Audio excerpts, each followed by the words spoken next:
Cuma kemarin waktu beliau mau berangkat itu aja berpamit sama saya. Karena saya dari awal tidak tahu, saya dapatkan informasi dari orang. Bahkan saya konfirmasi, saya bertanyakan apakah benar ini gitu. Tapi tidak ada jawaban. Ya kan, saya telepon pun juga mungkin kesibukan atau mungkin nomornya beda, juga tidak ada respon. Memang ada ketentuan restorasi justice dan sebagainya di situ, perdamaian, tapi namanya perdamaian itu ada syarat-syaratnya, saya katakan tadi, nggak tiba-tiba gitu loh. Ya kan, tidak semua tindak pidana itu bisa diselesaikan dengan damai.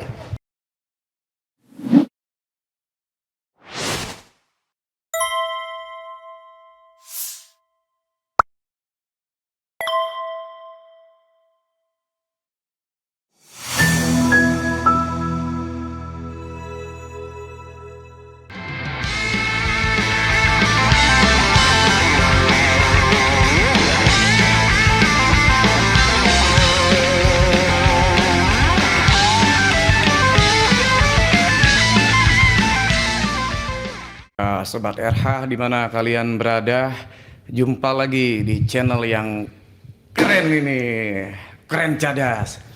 Ya, saat ini saya bersama dengan lawyer Bala RRT ya, Pak Al-Katiri ya, dengan Pak Al-Katiri, dan ditemani juga oleh teman saya si Rizky. Pak Al-Katiri, Assalamualaikum Bang. Sehat? Waalaikumsalam. Alhamdulillah. Bang, pada kesempatan ini Bang, saya mau menanyakan tentang perkembangan kasus RRT Bang. Ya. Bagaimana Bang untuk selanjutnya? Iya, seperti yang kita ketahui, RRT itu adalah singkatan dari Roy, Rismond, dan Tifa ya. Yang mana dalam perkembangan terakhir ini dengan ada isu SP3 dan sebagainya, kita khususnya RRT itu tetap konsisten dengan perjuangannya. Jadi tidak layu ya, artinya bahkan lebih semangat lagi, karena memang berbeda ya kan. Memang dari awal udah dipisah jadi dua kan, ada klaster 1 dan klaster 2. Yang mana klaster 1 itu adalah Bang Egy Sujana, Besh dan teman-temannya. Kemudian klaster 2 adalah RRT itu. Di dalam peristiwa ini memang ada SP3 dan sebagainya, kemudian adanya pencabutan cekal. Itu memang saya tidak berbicara tentang masalah Bang Egy-nya ya, tapi saya berbicara tentang mekanismenya, yang mana banyak orang menanyakan, bahkan saya sendiri juga sempat bertanya ya kan pada beberapa pihak, yang mana laporan ini kan jadi satu, LP-nya kan jadi satu. Laporan baik untuk klaster 1 maupun klaster 2 ini laporannya sama. Jika ada yang di SP3 dalam hal ini tersangkanya itu dihentikan, bagaimana nasib yang lain? Seharusnya secara hukum, jika memang ada satu perdamaian dan sebagainya, itu pastilah ada pencabutan laporan. Kalau laporan itu masih mengambang gitu, berarti kan belum ada pencabutan. Kalau pencabutan laporan itu tidak berlaku hanya untuk beberapa orang, tentunya untuk semuanya. Nah, ini yang masih kita kaji ya, dan kawan-kawan untuk memasalahkan soal kenapa mereka yang lain tidak diperlakukan yang sama, padahal laporannya sama. Seperti itu. Tetap kita konsisten, bahkan kemarin ada permintaan dari dari kepolisian untuk mengakomodir permohonan kita. Kita memohon untuk diperiksanya ahli dan saksi, yang mana besok itu, mulai dari besok kita akan mempersiapkan saksi untuk diperiksa sesuai undangan dari Polda. Besok akan beberapa orang saksi, ahli ya bukan saksi, akan dihadirkan, yang mana seharusnya dan tentunya, bukan seharusnya, tentunya dengan dipanggilnya orang-orang ini adalah satu arahan dari JPU. tidak boleh kepolisian berinisiatif karena perkara ini sudah dilimpahkan. Sudah P21 tahap 1 kan. Jadi semuanya sudah kewenangan jaksa dalam arahan untuk menghadirkan saksi maupun ahli. Jadi tidak boleh inisiatif dari kepolisian. Nah, apakah panggilan ahli-ahli besok ini adalah satu arahan dari jaksa? Dan kami yakin, karena untuk melengkapi ya contohnya, memang kami senang sekali karena selama ini di kepolisian meskipun mereka sudah berjanji dalam gelar untuk menghadirkan saksi dan ahli ada cat, tapi mereka tidak lakukan juga. Ya, mudah-mudahan dengan dilimpahkannya di kejaksaan dan jaksa lah yang berinisiatif untuk mengundang dan menghadirkan ahli dan saksi ada cat gitu. Berarti pelimpahan ke jaksa ini di luar prosedur hukum ya Bang? Kalau sepihak itu? Sebenarnya ya kan saya dari awal katakan bahwa ini adalah due process of law-nya ini tidak sesuai dengan ketentuan yang berlaku. Seharusnya mentersangkakan seseorang itu harus dua-duanya diperiksa, baik ahli kita maupun saksi kita juga. Selama ini tidak disebutkan bahwa telah sekian ratus saksi, kemudian sekian ratus bukti dan ahli, tapi tidak satu pun disebutkan saksi dan ahli dari kita, meskipun kita sudah mengajukan permohonan. Menarik ini kan, berarti ya bukan secara hukum saja, tapi secara awam aja ya jelas ini tidak fair, ya kan, meningkatkan status menjadi tersangka tanpa memeriksa saksi imbangan, saksi yang berimbang. Iya. Oke Bang, jadi apa poin utama Bang yang menjadi dasar pembelaan tuntutan klien Anda dalam menghadapi gugatan ini Bang, dakwaan? Ya, ini bukan gugatan ya, masih pelimpahannya. Ya. Jadi intinya begini, kami siap untuk menghadirkan saksi dan ahli yang dimintakan. Ini kami siap. Bahkan kami juga RRT ya dalam hal ini yang dilimpahkan RRT ya, artinya klaster kedua. Klaster ke-1 bahkan diperiksa pun belum. Maksudnya disidik ya, belum. Ini klaster 2. Seharusnya kalau ini sesuai ketentuan yang berlaku, status tersangka bahkan terlapor pun itu tidak seharusnya. Karena apa demikian? Karena sebelumnya itu sudah ada laporan lebih dulu yang dilakukan oleh TPUA, yang mana 3 orang ini sebagai saksi pada waktu ke UGM. 3 orang yaitu RRT ini sebagai saksi, bahkan yang bertemu rektor, kemudian dekan, melihat dokumen-dokumen dan sebagainya, yang mana di dalam Undang-Undang Nomor 31 2014 yaitu Undang-Undang Perlindungan Saksi dan Korban, ya kan, mereka ini tidak dapat diproses karena apa? Karena sudah ada laporan lebih dulu, dan laporan itu tidak dapat dianulir yang sudah dilakukan itu. Bahkan pada waktu itu kan dihentikan hanya gara-gara diperiksa laboratorium yang dikatakan waktu itu identik, sehingga karena pemeriksaan itulah maka diadakan gelar perkara, dan di dalam gelar perkara itu mengatakan yang mendasarkan pada pemeriksaan laboratorium itu, maka dihentikan penyelidikan itu. Nah, kami tidak siap. Bukan kami tidak siap ya, kami tidak bisa terima. Karena apa? Karena yang dilaporkan oleh TPUA yaitu dugaan 263 264 KUHP baru, kemudian undang-undang sistem pendidikan, itu adalah delik umum. Delik umum itu tidak bisa dinegosiasikan dan juga tidak bisa RJ-kan, di restoratif justice kan, tidak bisa. Kenapa demikian? Satu, itu delik umum, bukan delik aduan. Kedua, semua pasal yang ada di situ, baik 263, 264 dan undang-undang, kalau nggak salah pasal 98 kalau nggak salah itu di undang-undang pendidikan nasional, itu semuanya hukumannya di atas 6 tahun. KUHP baru pun itu mengatur bahwa yang bisa di RJ itu adalah yang hukumannya di bawah 6 tahun. Selain itu bukan delik aduan tapi delik umum, ya kan? Yang kedua lagi yaitu hukumannya lebih dari 5 tahun. Oleh sebab itu di sana itu masih ongoing, nggak bisa stop. Karena kami waktu itu memasalahkan karena dasarnya adalah pemeriksaan laboratorium dan pemeriksaan laboratorium tersebut, ya kan, itu melanggar ketentuan yang ada, yaitu khususnya Perkap. Peraturan Kapolri nomor 10 tahun 2009 yang mana jika ada pemeriksaan laboratorium itu wajib, pasal 10 menyatakan wajib dipenuhi syarat-syarat itu dan syarat-syarat itu tidak dipenuhi. Jadi kesimpulannya apa? Bahwa pemeriksaan di laboratorium pada saat itu adalah batal demi hukum.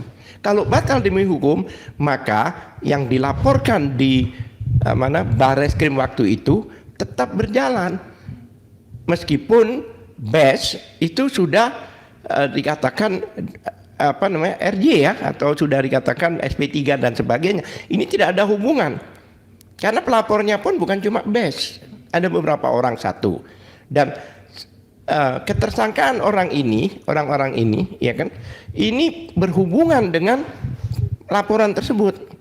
Kenapa demikian?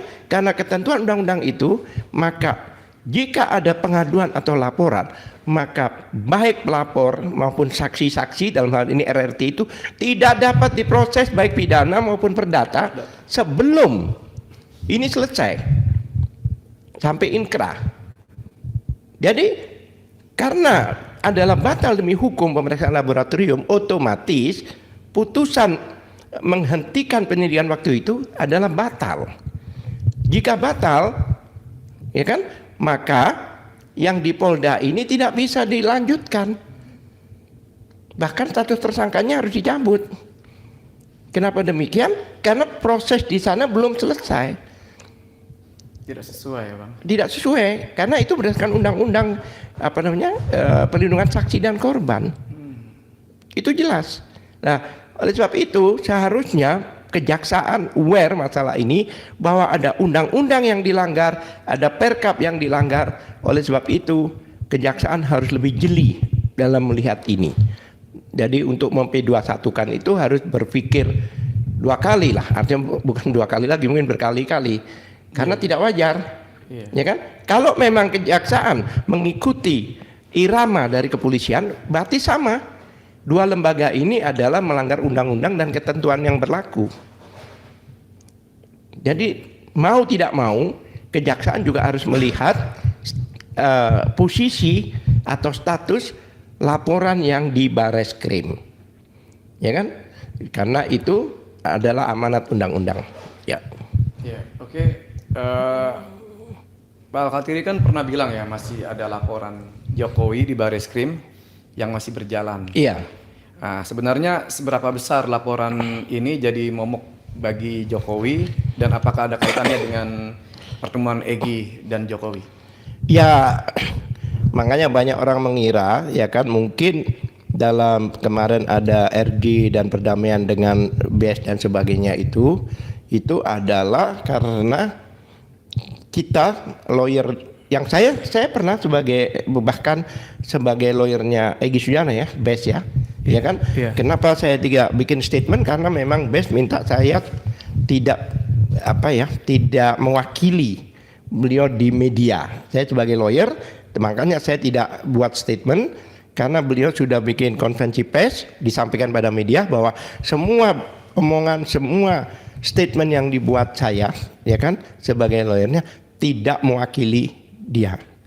Oleh sebab itu saya tidak banyak komentar. Karena memang sudah sebelum peristiwa ini ya kan, pada saat itu. Jadi saya tidak mau masuk ke arah masalah apa yang mereka bicarakan, apa yang mereka lakukan, berdamaian apa itu saya tidak mau masuk ke sana. Karena itu bukan kewenangan saya. Iya, oke Pak. Dan juga kan kemarin DHL ngaku kasusnya sudah di SP3 ya. Apakah ini ada kaitannya dengan pertemuan kemarin juga? Dan gimana prosedur SP3 yang sebenarnya kok terkesan ini sangat ya, kalau saya bicara SP3 saya nggak bicara soal BES ya. SP3 ini kan harus ada ketentuan. Kalau memang istilahnya itu rujukannya itu adalah RJ dan KUHP yang baru, itu ada ketentuan bahwa yang bisa didamaikan ya, artinya berdamai melalui RJ itu adalah tindak pidana yang hukumannya di bawah 5 tahun. Sedangkan di pasal-pasal kemarin itu ada yang pasal yang di atas 5 tahun. Contohnya 160 ya kan. Kemudian 28 ayat 2 dan sebagainya itu. Ya, berarti seperti ada perbedaan penafsiran berarti ya Bang. Ya, karena begini, karena dengan banyak orang yang belum memahami yaitu KUHP yang baru ini. Masih banyak yang belajar karena bukan hanya perubahan aja tapi pasal-pasalnya itu berubah. Jadi banyak yang orang belum paham ya kan. Nah, mungkin itulah salah satu kenapa yang membuat dan satu hal lagi bahwa penyelesaian perkara melalui RJ ya kan itu ketentuannya dikeluarkan kemarin kalau nggak salah surat edaran ya dari Mahkamah Agung nomor 1 tahun 2026 bahwa itu harus ada penetapan pengadilan. Jadi dan tidak secepat itulah karena masih ada harus penetapan hakim. Itu seperti itu. Rizky mana ya? Jadi untuk sekarang ini yang seperti kita tahu Pak, pelaporan ini kan laporan ini kan Jokowi itu mengenakan pasal KUHP baru atau lama Pak? Yang mana? Laporan yang mana? Ke RT. Itu pakai yang baru. Tapi karena ini dalam proses masih belum masuk ke pengadilan dan sebagainya, maka bisa menggunakan KUHP yang baru. KUHP yang baru. Ya. Saya pikir KUHP yang baru itu sama lah, hanya pasal-pasalnya aja yang ganti ya. Ya kan? Memang ada ketentuan restorasi justice dan sebagainya di situ perdamaian, tapi namanya perdamaian itu ada syarat-syaratnya seperti saya katakan tadi, nggak tiba-tiba gitu loh ya kan. Tidak semua tindak pidana itu bisa diselesaikan dengan damai. Contohnya tindak pidana umum ya, contohnya pembunuhan, masa mau damai?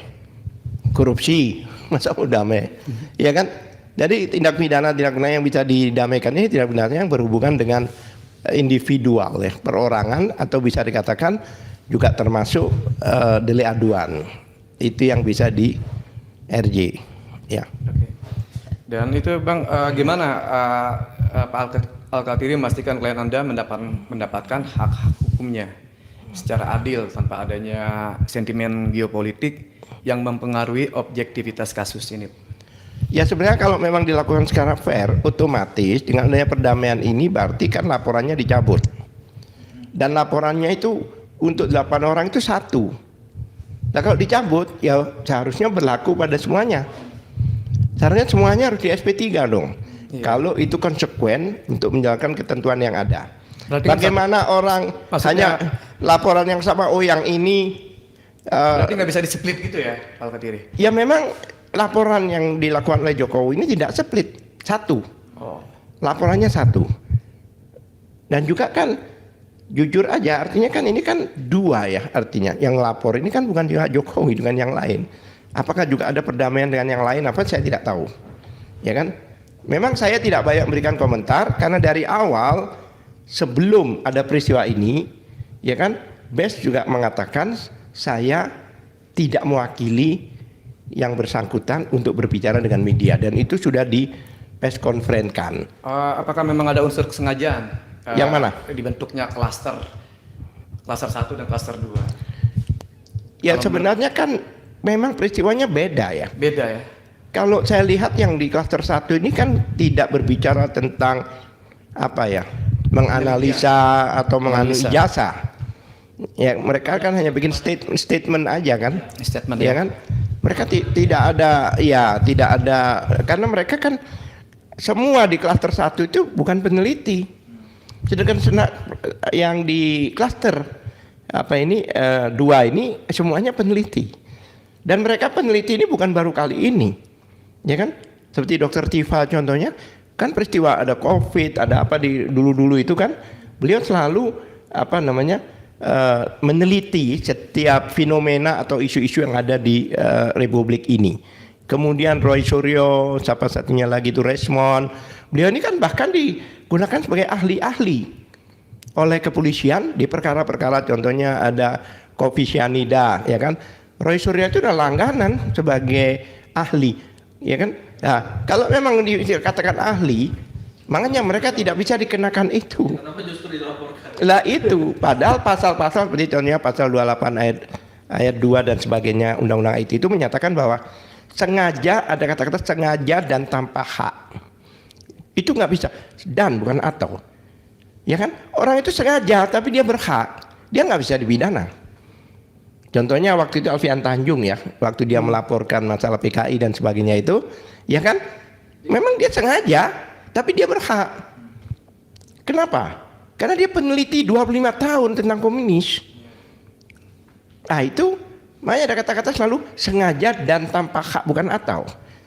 Walaupun dia sengaja, tapi dia berhak, maka tidak dapat dipidana. Apalagi yang 310, 311 dan sebagainya. 310 itu kan artinya kan dianggap mencemarkan nama baik. 311 adalah fitnah.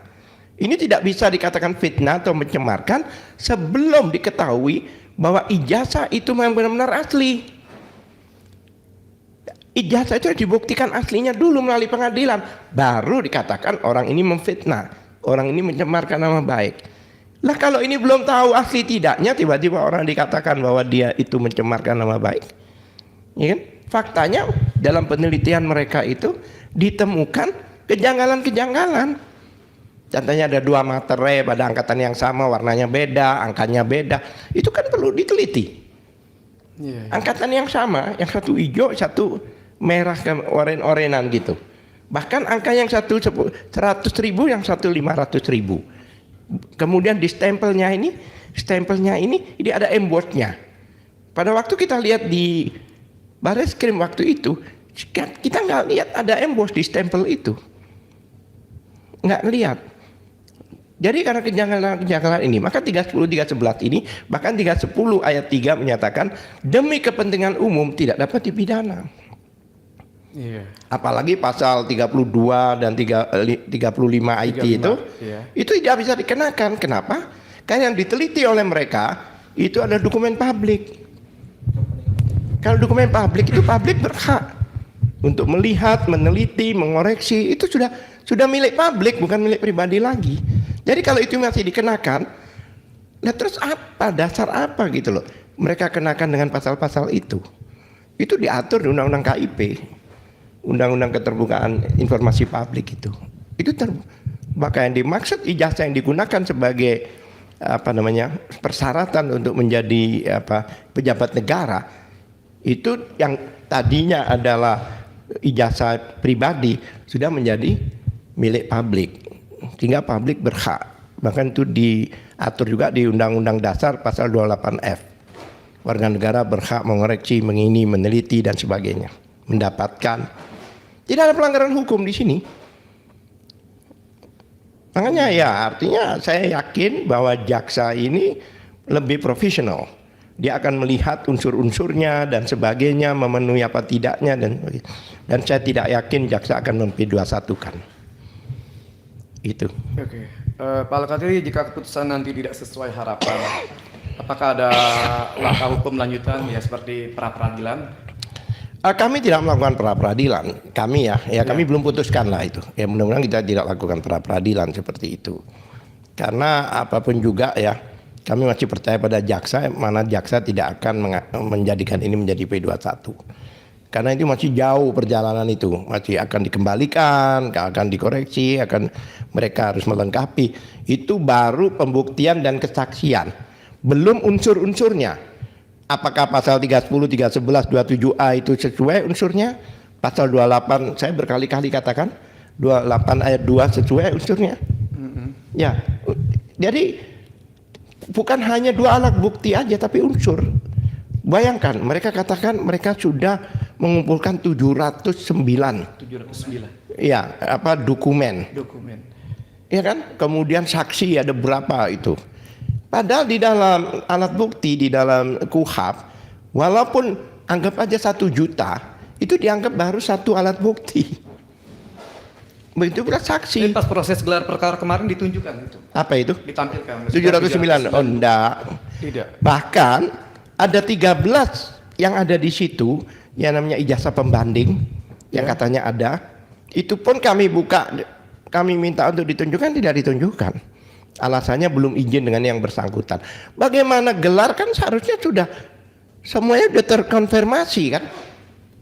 Minimal hadirkanlah 1-2 orang yang mempunyai 13 ijazah itu untuk membuktikan. Kalau memang mencari kebenaran material. Iya. Ini sampai akhir gelar pun, ya kan? Itu bahkan amanat gelar mengatakan, memerintahkan depan kita pada penyidik, Anda tolong periksa ahli dan saksi yang meringankan. Tapi apa yang terjadi? Tidak diperiksa, meskipun kami sudah sampaikan, tapi bahkan diumumkan status mereka tetap tersangka, kan nggak bisa. Periksa dulu, nah barangkali saksi dari kita, ahli dari kita itu lebih komprehensif, lebih logis dan sebagainya. Mau tidak mau harus P21. Ya ada SP3, sorry. Mau tidak mau harus SP3. Kalau saksi dan ahli kita itu lebih mantap, ya kan? Lebih sesuai dengan ketentuan, lebih due process of law, ya kan? Unsur-unsur mereka bisa dipatahkan oleh ahli kita, oleh itu sudah harus dihentikan. Dalam hal ini harus SP3 untuk RRT. Itu. Kemarin ada statement menarik soal Dr. Tifa, Pak. Nah, dia bilang RRT ini seperti diskriminasi. Oh iya. Diskriminasi. Ya, saya juga Karena sempat. Yang diproses duluan itu kan RRT kan. Ya. Harusnya yang tersangka pertama harusnya klaster 1 yaitu Rizal Padilla. Dan grup itulah. Ini Iya, kalau menurut beliau itu begitu. Kenapa kami harus diperiksa lebih dulu? Kenapa kami diproses lebih dulu dan sebagainya? Sedangkan yang lain disidik pun belum dan sebagainya seperti itu. Kalau analisa saya karena mungkin di klaster 1 Tapi itu. untuk informasi tanggal 22 nanti bakal diperiksa Rizal Padilla. Siapa? Oh iya. Itu klaster 1. Klaster 1 memang dipanggil ya kan untuk diperiksa. Itu mungkin juga perintah dari kejaksaan. Oh, tapi apakah mereka ini sudah dilimpahkan atau belum saya tidak tahu. Kayaknya belum. Yang sudah itu RRT ini. Ya kan itu masih kewenangan polisi murni, penyidik. Tapi kalau RRT itu sudah kewenangan kejaksaan. Ya kan? Jadi kalau ada pemeriksaan lebih lanjut itu harus arahan dari kejaksaan untuk melengkapi. Tidak bisa berinisiatif manggil-manggil orang tanpa arahan dari kejaksaan. Seperti itu. Kalau dilihat kira-kira sampai berapa lama ini kasusnya bisa? Ya kasus ini lama ya. Ini aja sudah 1 tahun. Ya ke depan ya mungkin masih lama ya, masih lama. Karena kami juga masih kita ini sebagai saksi yang pada waktu ke Jogja itu, kami juga ingin mempertanyakan ke Barreskrim. Kami seharusnya dilindungi sesuai Undang-Undang Nomor 31 Tahun 2014 ya perlindungan saksi dan korban pasal 10. Ya, kami juga harus dilindungi. Maksudnya dalam arti kami tidak boleh diproses.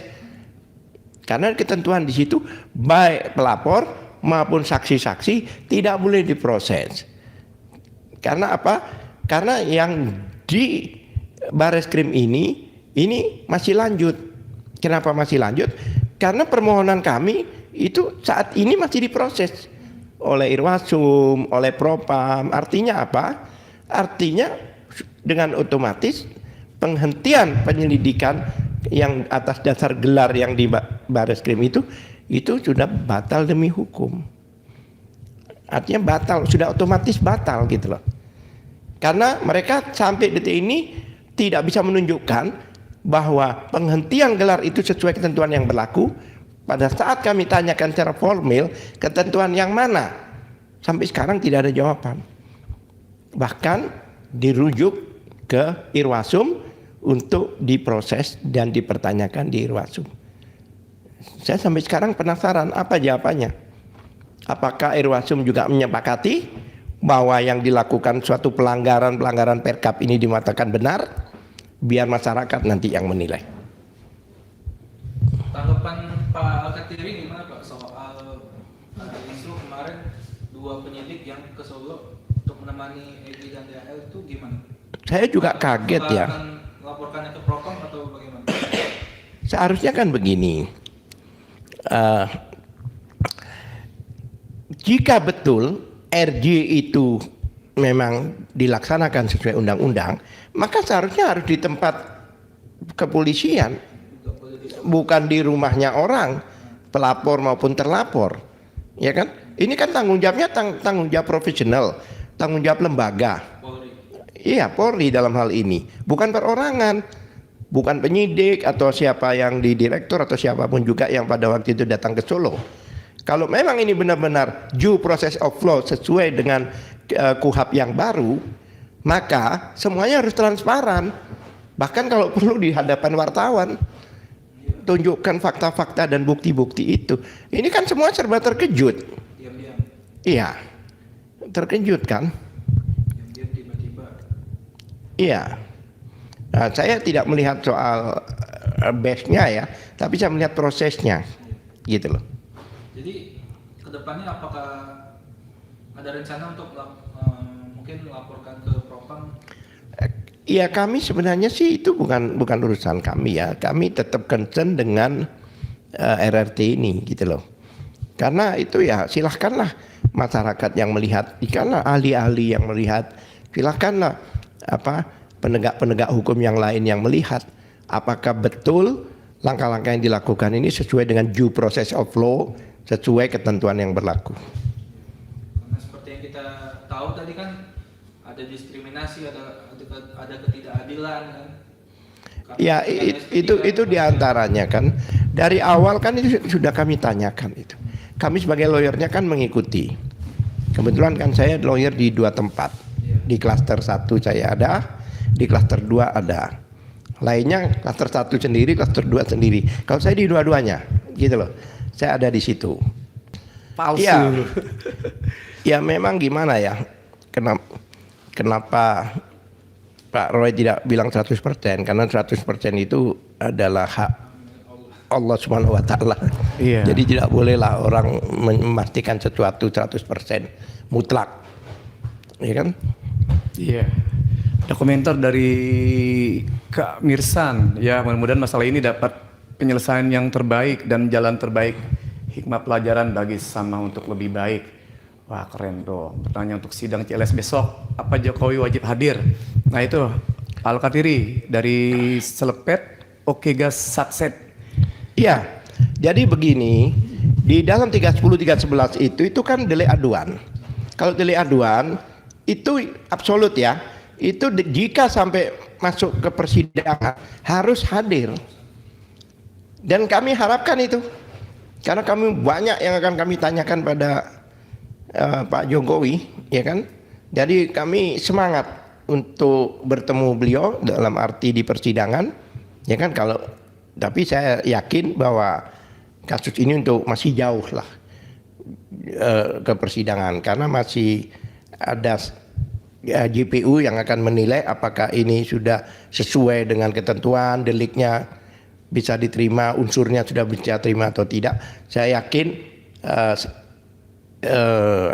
JPU sependapat dengan kami bahwa semua pasal-pasal yang dikenakan pada klien kami ini zong, ya kan, tidak bisa dikenakan, ya.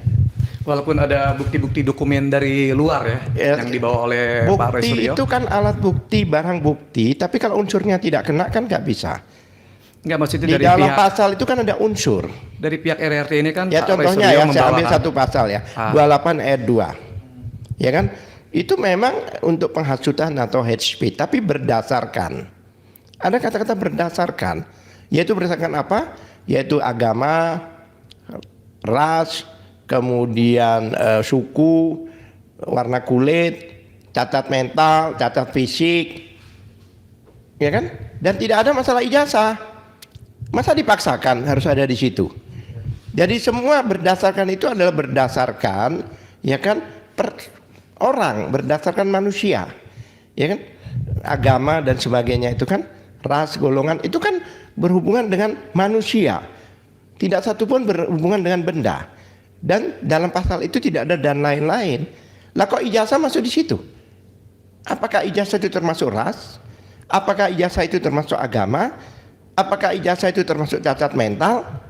Lah seperti ini contohnya. Berarti apa? Unsurnya tidak kena. Walaupun Tidak kena. punya bukti ratusan, kalau unsurnya tidak kena, ya tidak bisa dikenakan.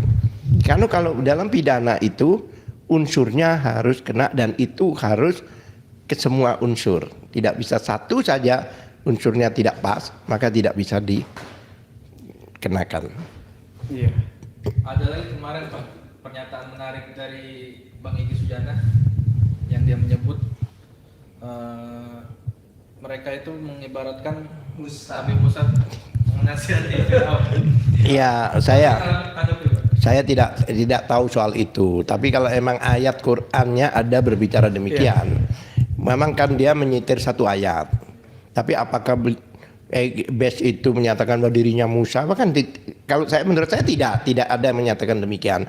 Tapi dia membawakan ayat seolah-olah kebenaran mendekati kedoliman untuk memberikan nasihat. Saya melihatnya begitu. Kalau ayat Qur'annya memang benar, saya nggak menyalahkan itu. Apakah ini Pak Al-Katiri, Bang Egy pernah ada WA atau call ketika sesudah kedatangannya Kesuan ke Solo dan atau sebelum? Ke saya? Iya. Ke saya tidak ada. Cuma kemarin waktu beliau mau berangkat itu aja berpamit sama saya. Karena saya dari awal tidak tahu. Saya dapatkan informasi dari orang. Bahkan saya konfirmasi, saya bertanyakan apakah benar ini gitu. Tapi tidak ada jawaban. Ya kan, saya telepon pun juga mungkin kesibukan atau mungkin nomornya beda, juga tidak ada respon. Tapi begitu pendapat waktu itu dia pamitan mau berangkat gini ya sudah, selamat, mudah-mudahan sehat di sana ya gitu. Kalau dia bilang karena beliau udah mengatakan pada media bahkan konferensi pers bahwa semua pernyataan saya tidak mewakili yang bersangkutan. Ya saya nggak berani bikin statement dong. Ya kan? Ya, oleh sebab itu saya tidak sedikit pun, kalau Anda lihat selama ini kan tidak ada statement saya. Karena saya profesional di bidang saya. Saya tidak pernah istilahnya berinisiatif sendirilah.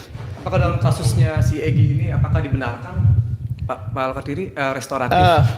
Saya tidak tahu apa dasarnya ya, karena kan saya tidak tahu apakah secara hukum gimana itu? Saya sudah katakan tadi kan, restorasi justice itu dengan KUHP yang baru itu ada ya contohnya tindak pidana di bawah 5 tahun, nggak gitu-gitu kan. Kemudian harus ada penetapan dari pengadilan dan sebegitu itu, ya kan. Ada surat edaran dari Mahkamah Agung. Nah itu aja gitu. Tapi apa yang dilakukan oleh BES saya tidak paham karena memang saya tidak komunikasi dengan yang bersangkutan. Ya itu kan pilihan hidup, ya kan? Menurut saya ya kan, itu pilihan hidup. Dua, mungkin dia punya pertimbangan-pertimbangan yang memang saya tidak tahu. Ya. Makanya banyak yang mempertanyakan ke saya, kok Pak Al-Katiri nggak bikin statement dan sebagainya. Ya memang dari awal sebelum ada peristiwa ini, BES juga ngomong bahwa Al-Katiri lawyer saya, tapi untuk berbicara dengan media dan sebagainya tidak mewakili saya. Lah ngarang dong saya berarti. Ya kan saya nggak mau gitu karena saya profesional dalam arti saya tidak mau ngarang-ngarang lah istilahnya ceritakan sesuatu yang saya tidak tahu. Iya, orang bertanya sama saya juga, aduh tanya sendiri deh pada yang bersangkutan. Iya. Untuk Gitu. penegasan sekali lagi, Pak Al-Katiri itu anggota TPUA bukan? Saya bukan anggota TPUA, tapi saya adalah lawyer dari Bang Egy. Saya lawyer Bang Egy, ya kan? Tapi saya lawyer yang dibatasi untuk berbicara dengan media. Oleh sebab itu, saya tidak berkomen.